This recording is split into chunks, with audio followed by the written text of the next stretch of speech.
Welcome to Breakthrough Success. I am your host, Mark Gabberty, the content marketing expert, bringing you 3 new episodes each week where I and top-level guests teach you how to take your business to the next level and achieve your breakthrough. Hello, Breakthrough Success listeners. I just wanted you all to know before the episode actually starts, I've been working a little bit behind the scenes to give you something really special. So a while ago, I wrote my book, Content Marketing Secrets, which helps people create, promote, and optimize their content for growth and revenue. And I just put the finishing touches together to offer that for free to anyone who is interested. So if you want your free copy of Content Marketing Secrets, all you have to do is head over to markgabberty.com/book. Now, let's jump right into the episode. One of the things that really holds a lot of people back from hitting their breakthroughs is a sense of fear. And when I ask the question, like, what do you believe holds most people back from unlocking their full potential? Fear is something that comes up again and again. So we have to really acknowledge this, fight fear, and being able to overcome it by being the bravest versions of ourselves, and in that process being able to tap into our extraordinary life that we can really create for ourselves. It all starts with fighting those fears and tapping into your bravest self. So that's what we're going to talk about in this episode. Today's guest who is going to lead us today is an entrepreneur, life coach, consultant, and public speaker. His popular blog, asmithblog.com, offers important advice and insights on leadership, bravery, and life purpose, among other topics. Named one of the most influential people by American Genius, he has written for publications like Success Magazine and have been featured in Newsday and other media as well. Today's guest for episode 276 of the Breakthrough Success Podcast is none other than Adam Smith. Adam, it is such a pleasure to have you on the show. It's great to be here, man. I love the high energy. Adam, I'm really happy to have you on the show, and this is a really important topic for people, regardless of what niche you're in, regardless of what the dream is that you're pursuing, because I feel like we all struggle with fear and really tapping into our brave selves that can help us really fight those fears and tap into the extraordinary in our lives. So we're going to talk a little bit about that. Before we do that, I know you have a book called The Bravest You, which will be in the show notes for this episode, markgabberty.com/E276. But Adam, can you give us a little background for why you wrote that book and got started with your whole journey? Absolutely. And I think like a lot of listeners, it came from wanting to start a business, wanting to follow my dreams. But as you said, the number one hurdle that I faced was fear when I was honest with myself. You know, a lot of people, it'll come out in the form of excuses, and myself included. I'm not exempt from that. And, you know, all these excuses I was giving myself, my other people, and, you know, about why I couldn't achieve my dreams was just that. When I was honest with myself, it was fear. So going back, it's been about 12 years ago now, I just started with a passion for writing. And so I started a blog, and I had maybe 10 monthly readers at that time. 5 of those were family reading, and then 5 others were random people. But I started with a passion for writing, and I was showing up once a week to write it was more like a journal blog than what it is now. Now it's more of a business insight blog, but, and I'll make this story short. 12 years ago, did that, within the first 3 years, went from 10 monthly readers to 1,000, still modest to other blogs, but I had a core group of people within those first 3 years that, wanted to know what I thought. And so again, still just a passion for writing, for creating community as well. But by year 6, it had gotten up to 40,000 monthly readers. I had changed my blog insight more to fit my own passions than just a journal. Some other insights is I built an email list, as I know that many listeners believe to be a big asset, and I would agree. I mean, that was a huge asset into growing. I'm not dumb in thinking that 6-8 years ago, building an email list, not as many people were trying to build that, not trying to grab attention. So it was a little easier back then. It's still definitely possible now, but that's another insight as far as growth. But in year 6, I was able to then create a coaching consulting business online from my core group of readers. We're now about 70,000 monthly readers on the blog now. That remains pretty steady. Was able to grow Twitter, Facebook. This is just the quick version. There's a lot of other things that I could say in there, but those were the things that I would say were instrumental to growth. And then from year 6 to 6 years later, then just constantly trying to build, trying to see what makes people tick. Now I've started some podcasts because insight, just looking and seeing what my readers want and where they're consuming content. Podcasts are a great way to do that. And just constantly trying to reinvent myself as well along the way. But that's just a quick insight as far as where I've come from to where I'm at now. Adam, thank you for sharing with us that quick story and a little bit of an idea of like how much you've been able to grow to the 70,000 monthly readers and also a podcast. I don't want to deviate too far because I really want to focus on tapping into the extraordinary, tapping to our brave selves and eliminate fighting off fear. But I know a lot of people, they like to listen to multiple podcasts. So I'm just going to let you just give you a little spotlight to share what your podcast is for if anyone wants to, like 15 seconds or 30 seconds aside, if they want to listen to your podcast, where can we find that? What is it all about? Cool. So I actually have 2: Live Life with Purpose, where it's just me, my thoughts for the day.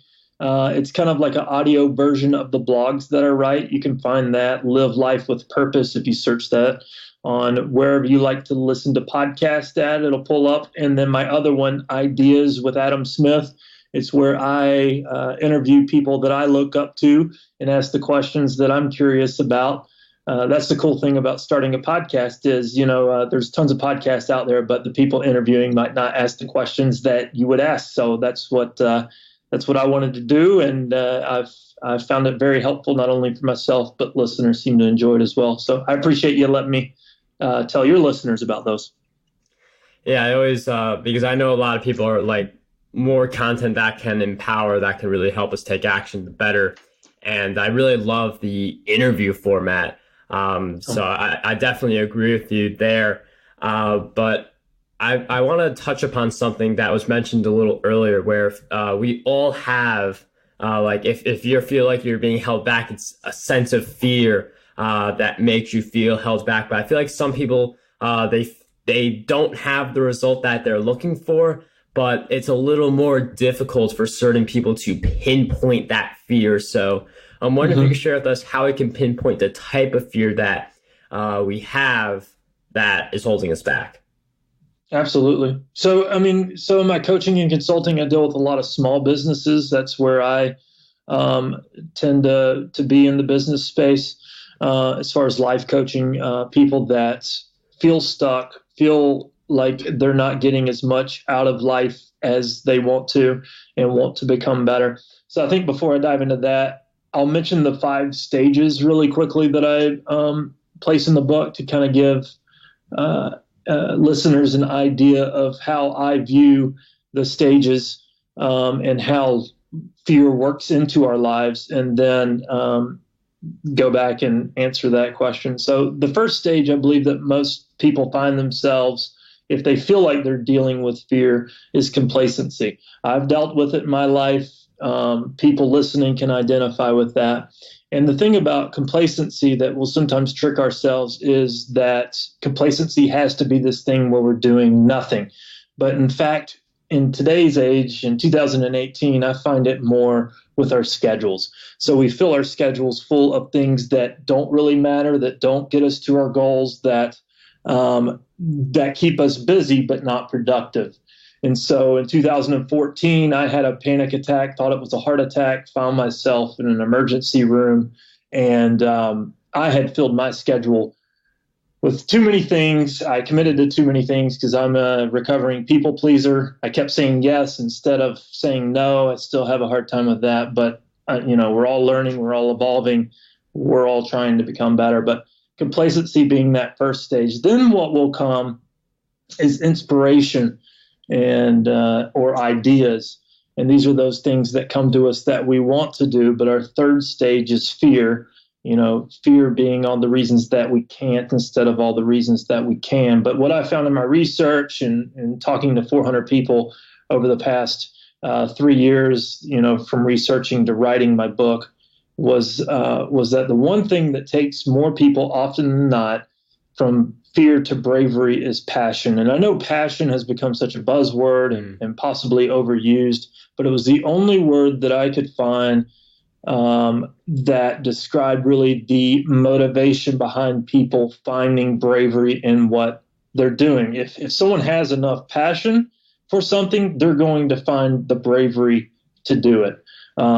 It makes you more curious. The root word of passion comes from passio, Latin meaning to endure. So it's those things that cause us to endure those things that seem too big, maybe in the moment. But those are the 5 stages. So going back to your question, wherever you find yourself, especially in that third stage of fear, what we're talking about right now, and pinpointing those things that we're facing and the different fears, is those, again, saying that those things that seem bigger than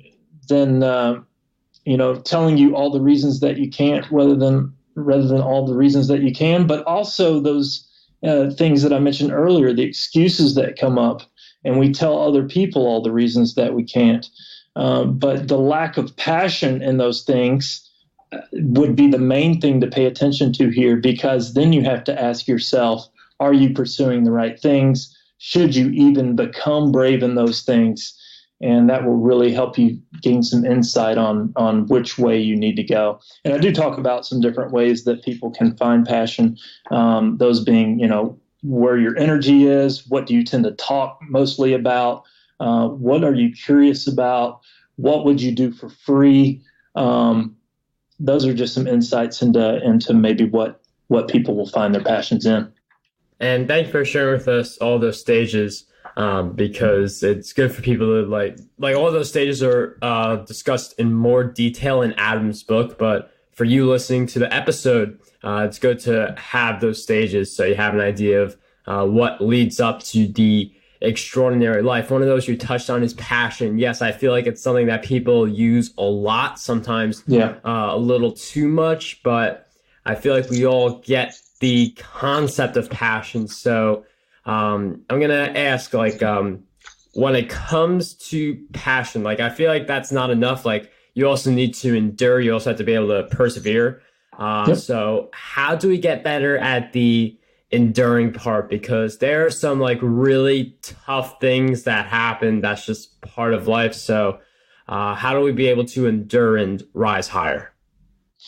So, more often than not, I feel like so many people think or feel that life will come to them easy. And I think the expectation of difficulty is such a huge thing. When people set out to things, they think that it will be easier than what it actually is. And I mean, what you just said, life is hard. And we need to learn how to expect those things. And I know going into business, I planned it out and life didn't go as planned, not even nearly as planned as what I thought it would be. So yes, planning is important because you get to go into the direction that you at least plan out, but don't expect it to go exactly as planned. It's important to plan because you at least head towards it, but you might veer off a little bit and you can eventually come back on. But the thing besides that, going back to passion, is we have to learn to love not only our work, but life itself. And passion a lot of times is referred to in our body of work. Find passion for the work you're in. But passion also comes back to learning to love the lives that we live.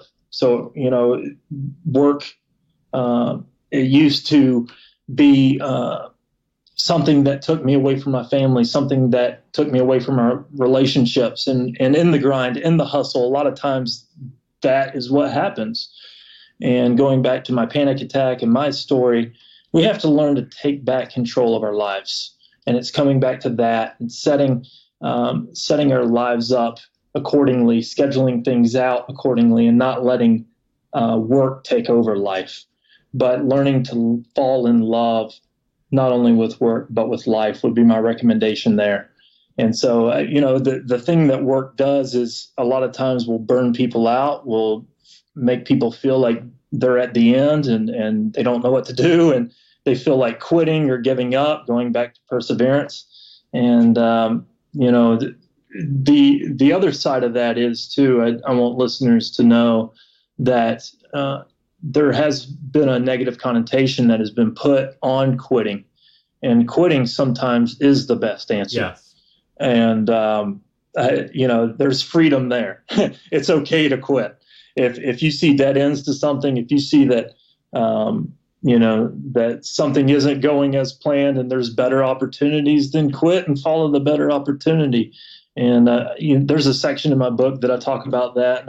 And I know some readers have reached out and told me, thank you for putting that in there. I haven't thought about it that way, but I think it's important to know that it's okay to quit, because even from an early age, quitters never win. Winners never quit. It's a saying, and we can sometimes get that whole mentality and take it for the rest of our lives. But man, some of the best things that I've followed were only possible because I quit things to make room for something better. And that's when quitting is done correctly. You quit things in order to make room for something better. Yes, I really love that you hit on that point, because quitting, I feel like it's such a negative connotation. I mean, if you're quitting because the work is too hard, then that's where the negative connotation comes from. But again, as Adam said, if you're quitting because you feel like you can create something better, then by all means quit. I mean, you hear about Apple having all these successful products, but they have quit. They have given up on more of their products than products that they have actually created. There are dozens or hundreds, I don't know the number, but there are so many different products and projects and ideas that Apple gave up on. And by giving up on certain ideas, they were able to build upon the ideas that they're more known for today, like the iPod, iPhone, other things like that. So I'm wondering if you can share with us, we talked about the endurance, but you also talked about work in the sense that it can take us away from our family. And I feel like this is something especially important to talk about, because there's some people who they have the 9 to 5 and then they're an entrepreneur from 5 to 9 or whatever hours that they're working on their side hustle with the dream of someday quitting their job that they hate to pursue the entrepreneurial dream that they want to live forever. So how can people work a lot, do great work and also be with their families? And that's a good question. And that's a question that I'm asked honestly. It's a lot of it has to go with communication and letting your spouse or significant other know what's going on. A lot of times that it's just work and nose to the grind, and people react better when they know what's coming. So if there's anything that you can communicate to those people ahead of time, it will definitely lessen the amount of strife that happens in a household. The other thing is to get people on board. So if there's something that's exciting about your work that you can maybe involve your spouse on, because the mentality is totally different when you chase something alone versus as a team. And so as many people that you can get on your team, especially those close to you, your kids, your wife, get them excited about what you're pursuing. What can they help you with? in this? What research can they help you with? What about the topic will get them excited? Again, going back to passion.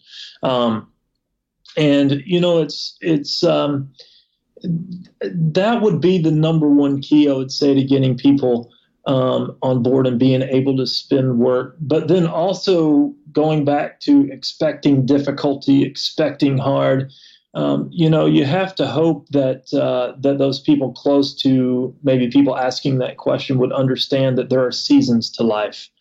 The best being that, in my life with my spouse, if I can give an end date of some sort, the deadline on my book is this, my project will be done this.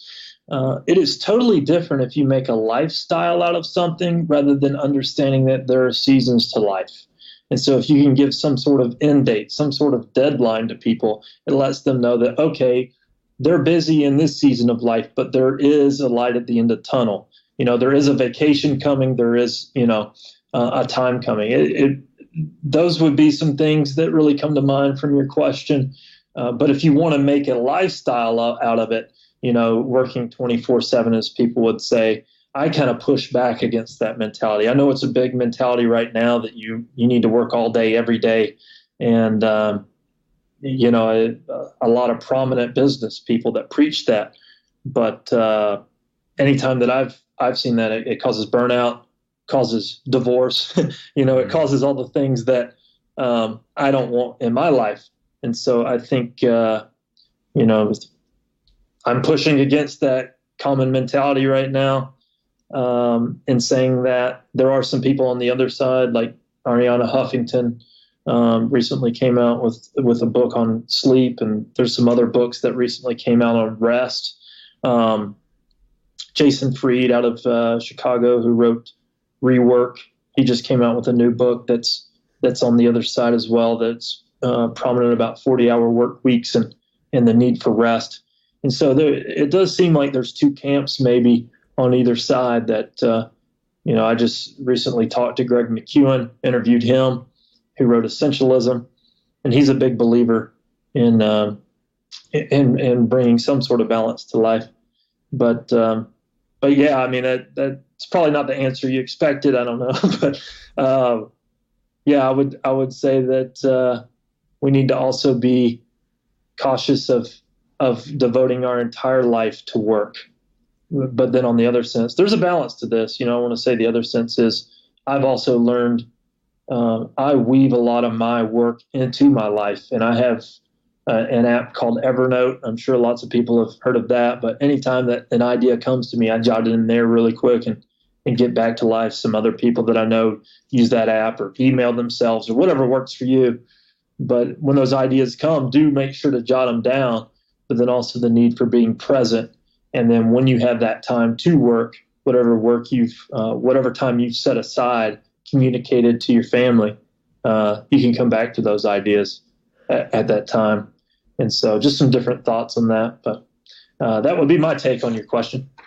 Adam, a lot of awesome insights in there. And I think we should really think about this a little more deeper, because extraordinary life, that's not just professional accomplishments. That's also personal accomplishments. That's also spending a lot of time with your family. And one of the ideas you mentioned that really hit home for me was the idea of seasons. So like I'm currently in like launch mode right now. Like at the time of recording, I have a book that's coming out. At the time that episode is published, that book will have been published. You're a busy guy. Yeah, I've got a virtual summit too. I've got a bundle I'm trying to do. So a lot of different things by the end of the year. But I know that come Christmas break, that's not going to be as much work. That's going to be my little debrief, my little vacation. So it's very important to set those seasons, because I tried like last year, I put a lot of projects on myself, got very overwhelmed, and then I had a slow start a little bit in 2018 in comparison to what I've been able to do. So, and I think it's important to note here too, is going back to identifying your version of success. Like my version of success is different than yours. My family situation might be different than yours. I'm married. I have two kids, a 7-year-old and a 3-year-old. My 7-year-old is in sports, and we have that going. I run 2 businesses. I'm working on my second book. Yeah, it's all a juggle, and and different things are happening. But then I just have to go in knowing like this is not the season like when I was single or when I was just married without kids. Life is just different with every season of life, and I think it's important to know where you're at, what you're willing to give up, what I'm willing to give up. My second book would have already been done and already have a published date by now. But just knowing the season that I'm in and the obligations that I already have and that I'm not willing to give up, I've just got to understand things are going to take longer than they used to, and I have to be okay with that.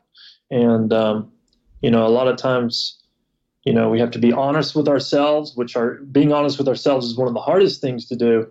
But then also realizing where expectations are coming from, not caring as much about what other people think, setting our own expectations on ourselves, but really setting realistic expectations, being realistic, and without talking to someone on an individual basis and seeing their life. It's hard to say, speaking to the masses on a podcast interview.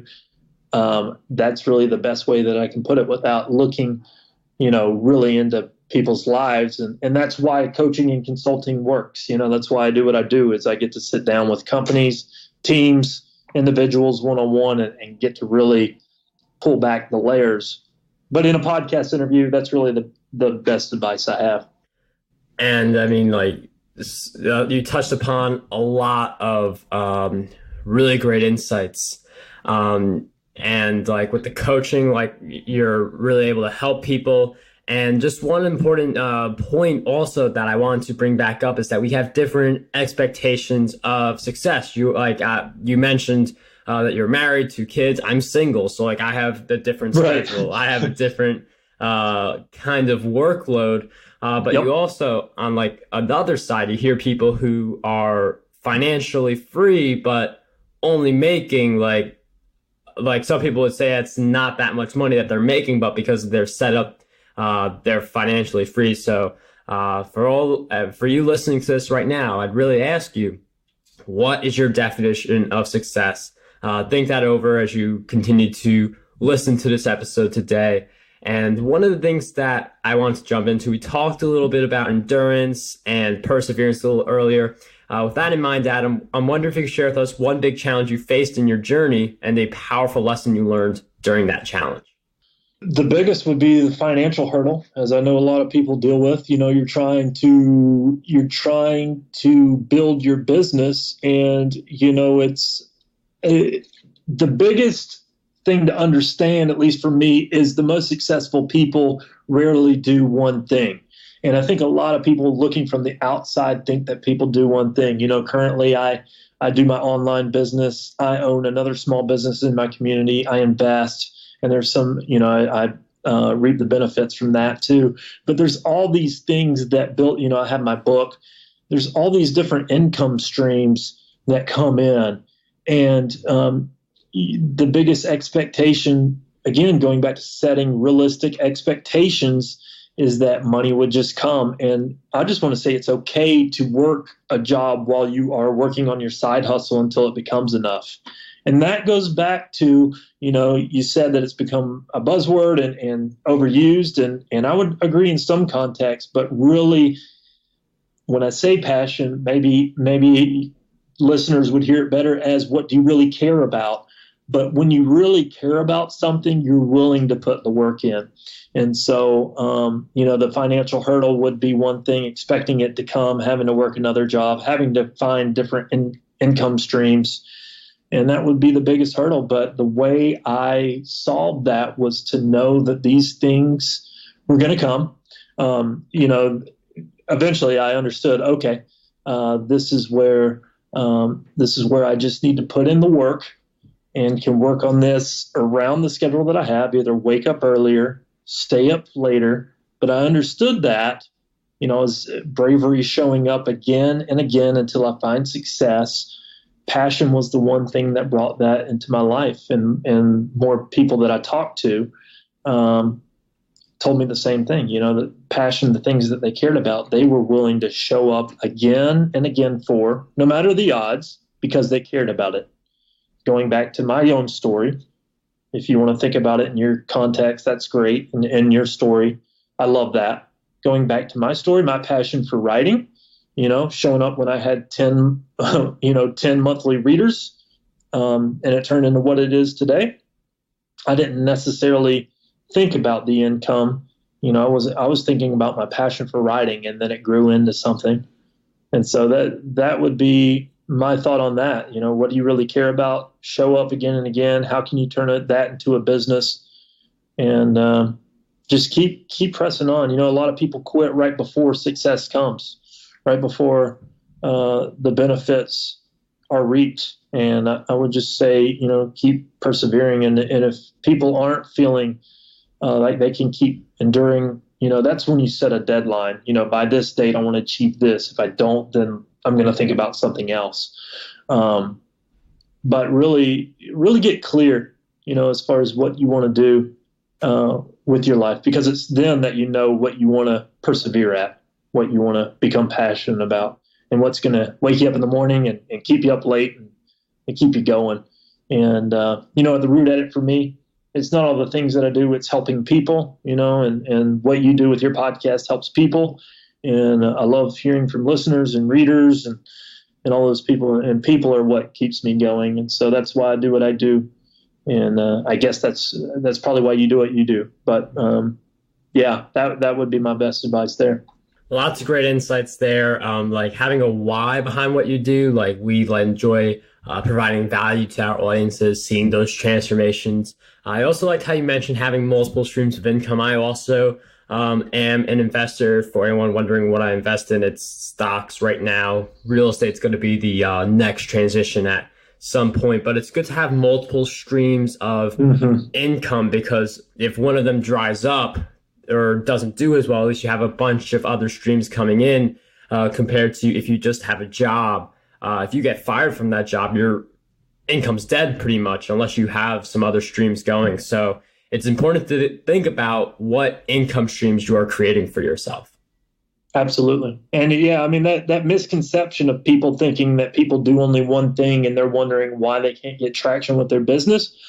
Well, the thing is, people often compare their beginnings to someone else's end or middle of the road. And I had a boss tell me that a long time ago when, he was uber successful and I wasn't yet, and he told me in a meeting, you're comparing, he was 30 years older than I was at that time. And so, I was comparing where I was at to where he is. Well, he's had 30 more years of experience, of learning, of wealth growth, the same. You can view investing as, you can apply that to many areas of life. You put small increments in on a daily basis, monthly basis, yearly basis, and eventually it will grow because of compound interest. And so that's how we need to view things. Every day is showing up, and eventually 5, 10, 15 years, you'll get the results that you want. But without that room to grow, without stewarding well with what you already have, it's not going to come. And so that is so important to understand. If you don't feel like you're getting traction, if you don't feel like you're getting the results that you want, one, it's okay to take a break and come back. But the other part is too, that, and this is a side note here, but getting people that will encourage you, that will rally around you is important, that believe in you, and when the self-doubt starts talking. But also on the practical side, it's okay to work on those things while you have a job. If you work 9 to 5 and you're single, then you have all the time in the day. But if you have a family, after you put people to bed and communicate that and see what's okay with your spouse and your family, if your spouse wants you to come to bed with you, like mine doesn't like me to stay up late at this point in time, I just have to wake up earlier. And so that's a communication that's and that needs to happen. But once you figure it out, and get into that routine, it becomes a lot easier. And again, it's interesting how you mentioned, like, for instance, some people may be single, some people may be married. It's that different level of success that you have that really determines basically what you're going after, your whole approach to growing your business. So it's interesting you mentioned that communication again, which is something really important. And one thing that I also want to touch upon is that if you have like a big dream that you want to accomplish, one of the best ways to get there is through personal development. So you listening to this episode, that's personal development for you. As you keep building that, you are going to get closer and closer towards the big dreams that you are setting for yourself. But one of the my favorite ways for personal development is to read books. And with that in mind, Adam, I know you shared some authors and books earlier, but I'm wondering if you could share with us 3 books that you believe will have a positive impact on us. The first one would be, only get 3. So this one's a little tough. Essentialism was a huge book in my life by Greg McKeown. I would definitely recommend that. I know you got so many. Yeah. Seeking Wisdom from Darwin to Munger from Peter Bevelin. I haven't seen that in a bookstore in years. Probably have to get it on Amazon, but that was really beneficial. And I'm having to go back to, only 3. So what I'm on the fence on is I really like Jordan Peterson's 12 Rules for Life that recently came out. But then I also like Jocko's Extreme Ownership. And so there's 4. That's fun. Some people don't like Peterson, so go with Jocko's book. But those would be the books that really have probably stood out the most over the past 5 years or so. Adam, thank you for sharing with us those great book recommendations. Those will all be in the show notes, markberry.com/E276. We'll also throw in content marketing secrets in the show notes as well, because we recently came out with an audiobook edition, Podcast Domination, same story. That will be in the show notes of the Breakthrough Success episode. And before we wrap up, Adam, I've asked you several questions throughout our time together, but what do you believe is one question that we need to be asking ourselves more often? Am I doing something today that is getting me closer to my definition of success? Adam, I really like that question. And obviously, again, like a main theme, success is different for each person. But once you define it, that's a really great question to ask yourself if you want to achieve that success. That'll help you challenge yourself and grow. So thank you for sharing with us that question, all of your great insights throughout our time together. If you guys want to learn more about Adam, head over to his blog. And also, I'm sorry, I just blanked out. What's the name of your blog? asmithblog.com. Okay, asmithblog.com. Okay. So everyone check out Adam's blog, asmithblog.com. Also, The Bravest You, that book is available on Amazon. That link will also be in the show notes. But Adam, I can't thank you enough for sharing all of your great insights with us. It was such a pleasure to have you on Breakthrough Success. It was great talking to you today. Thank you for having me on. How does over 100 retweets per day sound to you? My free ebook, 27 Ways to Get More Retweets on Twitter, has you covered. I use the methods within this ebook to get over 10,000 retweets every single quarter. To learn